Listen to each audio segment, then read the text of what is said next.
सम्राट धारासूर तुझ्या चरणी नतमस्तक होतोय. जय मंगळ शास्त्राचा आशीर्वाद. पाता गुणाच्या ठिकाणी धारासुराची पावलं पडताय काय? जणू जय जय कराचा निनाद दैत्यांच्या मुखावर ऐकू येतोय. का बरं येणार नाही?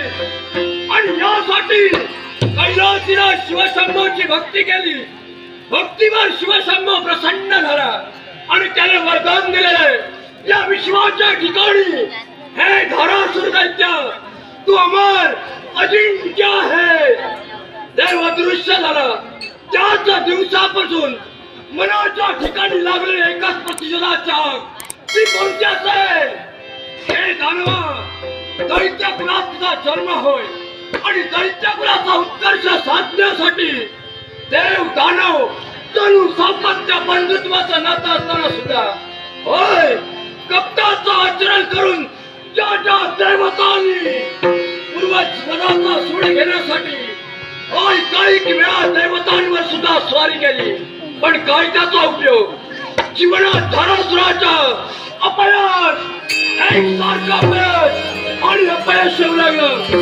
अमरावतीवर स्वारी केली. काय झालं? ती सुद्धा स्वारी निष्क्रिय माघारी आली. ब्रह्मा विष्णू आणि महेश त्रय देवतांवर आक्रमण करून सुद्धा काही उपयोग नाही. ब्रह्मचारी नारद यांचं आगमन आमच्या पाता गुणाच्या ठिकाणी झालं. त्यांनी सूचित केल्याप्रमाणे रजतम गुण म्हणजे ब्रह्मा विष्णू महेश, हनन करती देवता म्हणजे शिवशंभू याच्या भक्ती कृपा करून आज तुम्ही अमरत्वाला पोचलोय. या विश्वाच्या ठिकाणी देव दानव अथवा मानव जीव जंतू कुणी असू दे शास्त्र अस्त्र शंख चक्र पद्मगदा मला मरण नाही.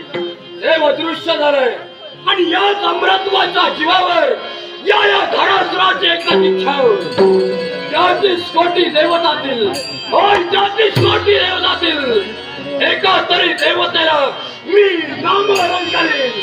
मी त्याचं पाणीपत करेन. हीच माझ्या मनी लागलेली इच्छा. पण या पाता गुणाच्या ठिकाणी नारायण नामाचा स्वर